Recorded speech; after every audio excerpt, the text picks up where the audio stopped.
Good day.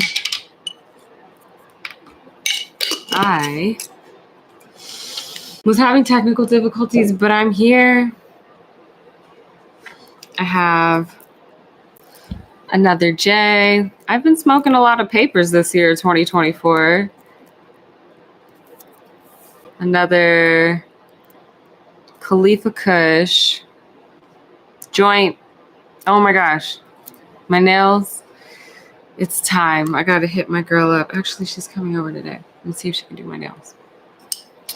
Yes, got this for my birthday, and we're rolling through it. Smoke a couple of these. I'm still doing blunts, just less blunts. You can see I've kind of put a dent in it since I got this, but I love a good gift, and it tastes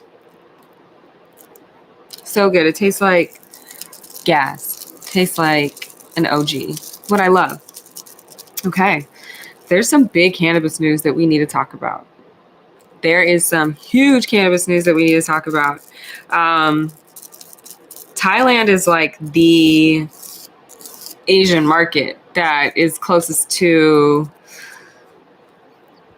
California or any other state that's legal in the United States. Thailand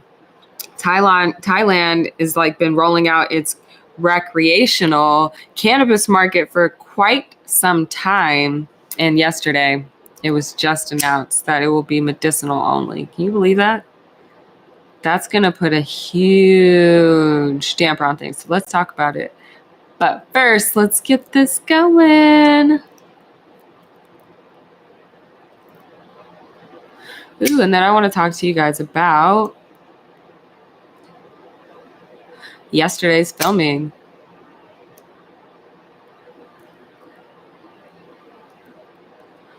Okay. Also, look at how cute this lighter is.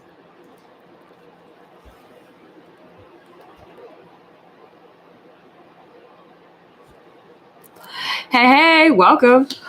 Okay. What should we talk about first? Should we talk about Thailand or should we talk about yesterday's filming? I'll show you a picture of yesterday's filming. That was posted by our guest, Travis, the Nomad Cook. Have you ever heard of the Nomad Cook? Where is the tag? You know what? Instagram's being super weird. Like, tags aren't showing up. Okay. This is the picture that we took with Travis. Follow Travis, the _ Nomad Cook. And then we'll talk about the interviews that we had with him and Dan Whitmer's. But okay, you said Thailand. So let's talk about Thailand. Thailand is the only Asian country that has like recreational cannabis laws. So for tourism purposes, you can go to Thailand, you can go to dispensaries, you can get weed. There's definitely like a culture there. And people have even moved to Thailand in preparation for this brand new market and to just kind of be on the, be upon that first wave. I even know an influencer that recently just moved to Thailand because of this. If you follow Vibe with Chew, Jerry, he's a cook, and he cooks while consuming cannabis, and sometimes he infuses his food as well. So he just moved all the way to Thailand. So I'm curious to hear his take on this news. But basically, a more conservative coalition came into power late last year, and they vowed to basically change like this whole loose cannabis law situation over there. So they actually did it. And that's insane because it's kind of like the Amsterdam in regards to like how that culture moves with cannabis. So that's huge, huge news in 2024.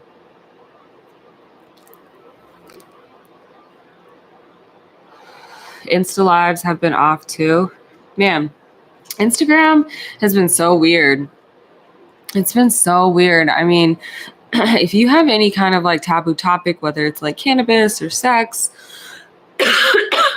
or psilocybin, you're getting stuff taken down. In fact, I was scrolling through stories and I saw a celebrity talking about one of their stories being or like a post or something being taken down. for going against community guidelines. So none of us are safe. None of us are safe right now, which is why I'm really trying to lean on YouTube and like really just have fun over here, because Instagram's not giving people access to their audiences, and TikTok is doing the same thing because Instagram got their shop, which no thank you, and then TikTok has their shop and also no thank you, and that's kind of like what they're prioritizing. So I guess they're like competing with Amazon, but they don't really want us for like social anything anymore. So I feel like YouTube is still kind of a safe space. So we'll see. It's good to it's a good reason to research it and keep an eye out for more news from Thailand. Yeah, I don't know what's going to happen, if there's going to be a way to appeal this or when the effects will take change, but the laws were coming down to kind of like solidify that recreation market, and now they're basically saying, nope, we're rolling it in. So that's not cool. That's not cool at all. And then they're making it so like if you get caught, they impose like serious fines and like hefty penalties and jail time. But that's huge because Thailand, a lot of people from California especially go over to Thailand. There's like cookies dispensaries in Thailand. Let's see what the news is saying about Thailand. Hello, look at that. And I have a football to show you. I film tomorrow for sure. That street power issue, that was wild, but we press on. Here we are. Last time I showed you this, Jordan had completed the first half, and now we have one panel left. How is this new glue? Better? I like it. Yeah, you like it much better? Yeah. Okay, cool. I love it. Okay. 6000. It's great. You know, I was going to get you 6000, but the girl at Hobby Lobby was like, if you're just doing rhinestones, use the gem tack.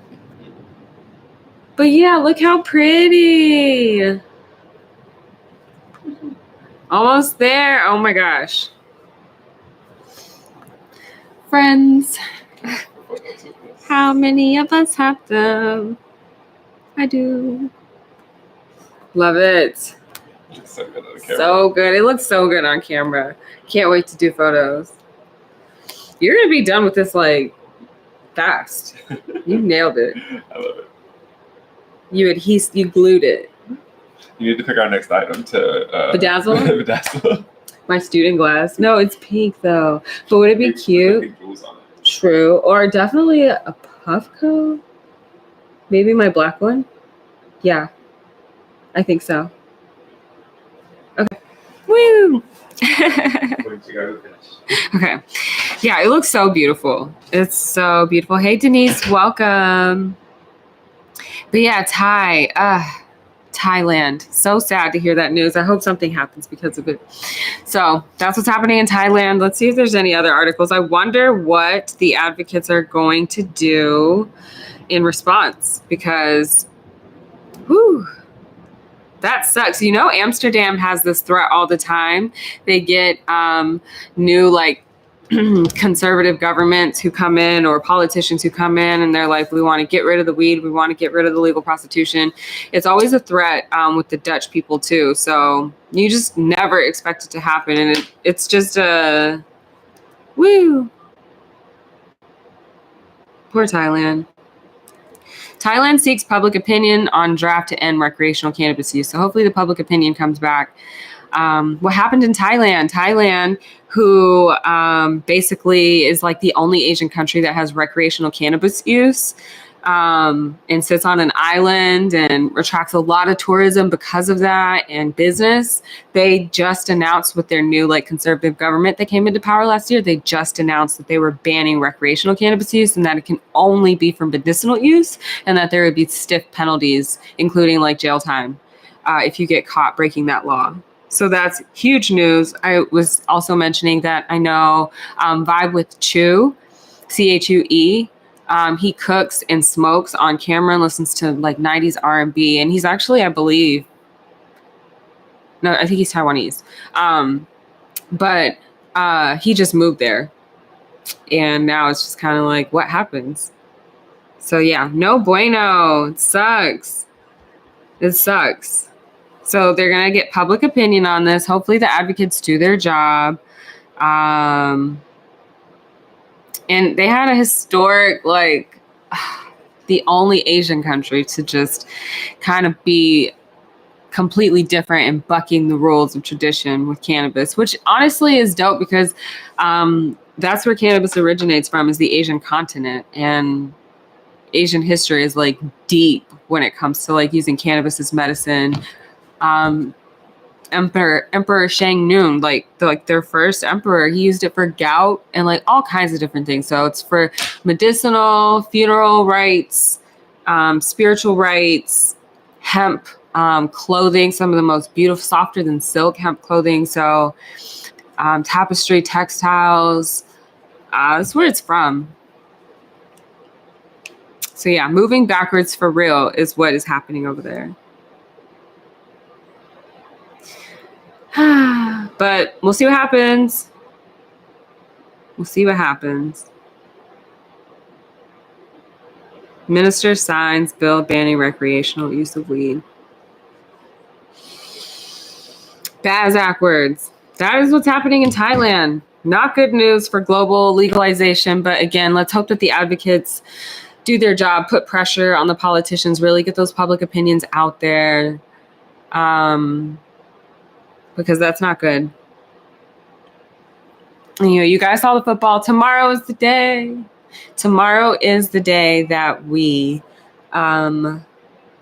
start filming the show. We've got the playoffs beginning on Saturday. Again, if you weren't here yesterday, the Lions versus the Rams is going to be like probably one of the best games just because of the storyline there. And then also, I'm just hoping that the Packers beat the Cowboys at home and put them out of the playoffs. Yesterday's show. Oh my gosh, I wish I could show you guys on my camera. I did some backstage vlogging. Okay, but first we had the Nomad Cooks. First of all, his interview is so dope. Go follow him because he is basically somebody who, he's not a classically trained chef. He did not go to culinary school. He just decided that he was going to cook. And then he ended up on a Netflix show called Master Chef. And he was like out in like the second round. And he said he had like 3 minutes of airtime total. And it was what it was. But during the pandemic, he just decided he was going to do outdoor like weed dinners. And so he started doing that after legalization in Canada because he's Canadian. And now he's like touring all over the United States. He did all over Canada. And then like he just did a European leg. So it's like literally somebody that had the audacity to say, hey, I'm just, someone who has this passion. I'm going to try it out and I'm just going to have fun. And then now it's like literally his new career. Like he left the oil and gas world. He had a sales position in the oil and gas world. And that's where he was for so long and had success. And now he's just like living his passion and having fun. So I can't wait for you guys to see that interview. Super inspiring. Just really cool dude. And I think X really enjoyed talking to him too. The testing the weed products. Okay, so the guy that came, Dan Whitmers, he knows his stuff. He's super smart. He was talking about how basically cannabis beverages taste disgusting. If you agree, let me know. They taste absolutely horrendous in these cans. And part of the reason why that is, it's not like the beverage maker's fault. It's just that nanocannabinoids, you basically are breaking them up so that they become water soluble because cannabis has to be with like some kind of oil or butter. It has to be paired with the fat in order for it to work. Doesn't like water. So they make the cannabinoid hydrophilic, make it love water, blend in with water. But basically like the degradation process turns it back into an oil after like 3 to 6 months in the can. And if you know anything about sales and distribution, that's probably how long it's going to take to even get it on the retail floor. So that's by the time we get the drinks, it tastes absolutely disgusting and bitter because nanocannabinoids taste absolutely disgusting and bitter.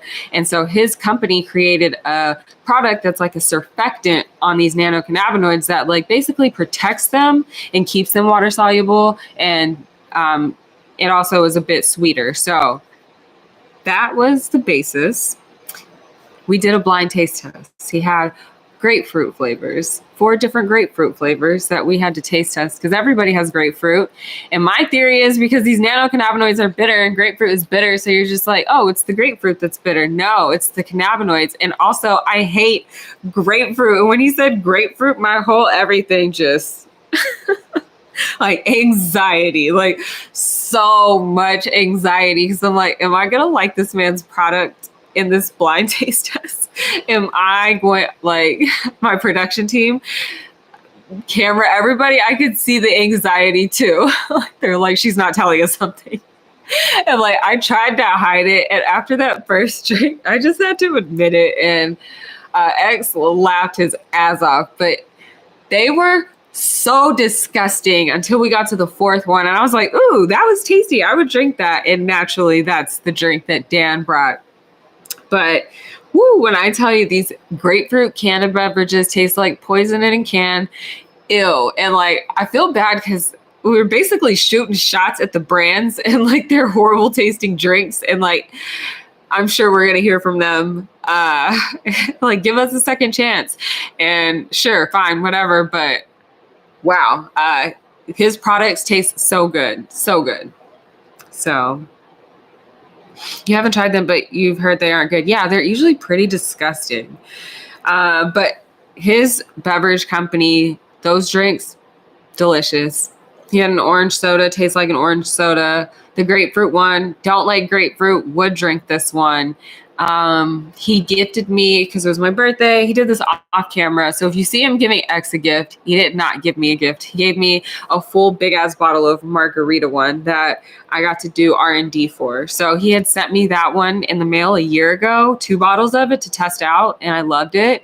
And they're still working it out and figuring it out. But he brought me a big bottle of that for my birthday. So it was pretty dope. It was both really good interviews. I brought my DD. He drove me home. I didn't need to, but I kind of did. I was really high. I smoked a lot of weed. It was a good day. It was a good film day. The vibes at the studio were amazing. New Year, so much fun. X, he was like, how was your birthday? I was like, it was so good. He's like, cool, let's talk about it on air. And then he was like, so after we talked about it, he's like, I couldn't get an invite. And I was just like, oh no, I invited no one. It was a surprise. Like, I couldn't invite no one. I wasn't supposed to know. So my friends forgot to invite my co-host. And so we talked about that on air. So yeah, it was a good day. It was a good Monday on set. Honesty is the best policy. Yeah, we were so honest. And one of the companies was Can, which is like a really big, a really big beverage company. And my producer was like, yeah, my wife loves these. Like, they do a really good job of marketing to women. And my producer's a woman, and we were like, no, they market to the LGBTQ community. And she's like, oh yeah, my wife is gay. Like, yes, like that is who they market to. That is their number one target demographic. But that grapefruit flavor, I've never had it, I don't think, and I don't think I want it again. Can does have good flavors. I'm not going to say that they're bad all across the board. That grapefruit flavor though, no, absolutely not. Can is spelled CANN. How to do the pot promotes. I don't know. That was, yeah, their grapefruit flavor needs to be tweaked, or I don't know, maybe it was an older product. I'm sure they're going to be like, hey, we would love to fix what the fuck just happened here. But your competitor brought in your beverage, and it was a blind taste test. It was a blind taste test. For now, I'd rather eat or smoke. Yeah, same. I love smoking. Edibles are still, I don't know. I like to titrate. And then you guys know I'm like really sensitive to terps, orange terps. And when people are just doing like a mix of shake of just whatever and everything, I feel like I have really bad reactions. So I need single strain edibles. And I'm kind of like at the point now where I want to make my own. I want to make my own single strain edibles, or just like make sure that there's no citrus terps, because sometimes it makes me feel nauseous. But yeah, flower all day. Give me the flower.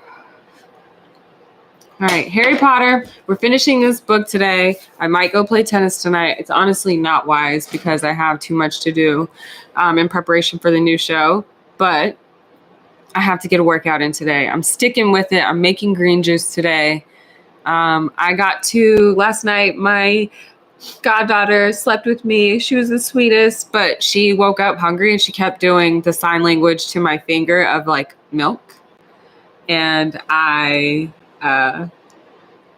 just ignored it for a long time because I wanted her mom to get sleep. So I waited until she couldn't do it anymore. When she says mama, she's asking for milk. So 4:15, I took her to her mom. And so I had an interesting night's sleep with the baby in my room. Sweetest baby. You can't stand greening out. Me either. Greening out is not fun. The last greening out thing I had was last Super Bowl, and it was the worst experience. It was the worst experience. I was high for like 24 hours or longer. I think it was longer. But you do like green juice. Yeah. No to greening out. Yes to green juice. Okay. Tomorrow's live. I'm going to try to go live at noon. I don't know if I'll be able to because I'm going to be filming on set for the show. I can, however, bring my setup to go live there, but if not, it'll have to be after 3 o'clock Pacific Standard Time, like 3:30, 4 o'clock, maybe 4:20. But yeah, tomorrow it's got to happen because these shows have to come out Friday because playoffs start Saturday. So I'm just trying to get everybody ready for the big game. It is. We're hustling. This is more so a test of fun for the future. The season, spring training picks back up in the spring, and so does the NFL draft. So this is all fun for me. This is just all fun for me. It's something different. What is greening out? Oh, yeah. Good answer. Denise, it's when you get too high. For me, I feel nauseous, usually throw up and feel horrible. It's so bad. Yeah, greening out for me is like I'm so high, I'm not coherent, and I like have to I have to talk to myself to keep from having an anxiety attack. Like, and I do this for work, so it sucks because I'm like consciously aware of what's happening to me, and I'm like fighting that. Control my breathing. It's an overdose. You're gonna be okay. You're gonna be okay, because if you're not consciously aware of that, you can easily have an anxiety attack and freak out. And I just had to like keep regulating my breathing. It was a lot. It was like labor focus. Like I was in child labor focus again. Like I'm not going to die. It just feels like I'm dying. Not going to die. It just feels like I'm dying. It doesn't sound fun. Don't ever OD. Don't ever be one of those people who's like, yeah, I can do more than that. I smoke a lot of weed. It doesn't matter. Your liver is at play here now. I don't care how much weed you smoke. Your liver is going to metabolize edibles different than how your lung absorbs weed. It is so different. It has nothing to do with the two. There are people who can eat edibles and feel absolutely nothing. So it has everything to do with their bodies, how they're metabolizing their food, their cannabis, the amount of receptors, what's going on with their endocannabinoids. There's so many factors that we don't know anything about. Start low, go slow. If you don't feel anything, congratulations. It's better than feeling too much. I always say, you might be done with the edibles, but they're not done with you. You'll be like, all right, this is a good point, but you still got 100 more milligrams to kick in because you want it to be tough. Now look at you crying.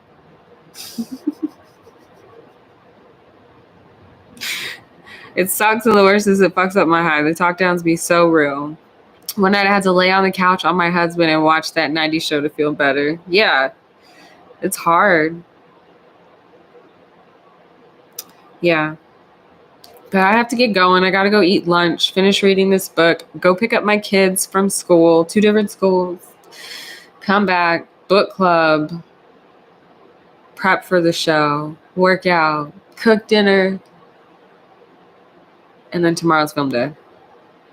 Honestly, how people do it all, I don't know. Like, I don't have time to get on my computer ever. I'm always like, oh, I'm going to get to emails today. No, I'm not. No, I'm not. There's too much to do. Yesterday, I came home from set high as fuck and I had to cook dinner. We had lamb, cauliflower, gnocchi, and like vegetables. But thank God, like my friend that drove me also helped me cook dinner because we was out of there. But all right, I got to go be an adult. Life of a canna mom / canna boss. You guys enjoy your day. I'll see you tomorrow. If I don't come on at noon, it'll be 4:20. I'll make the announcement of which one I'm going to do on my Instagram stories. See you tomorrow.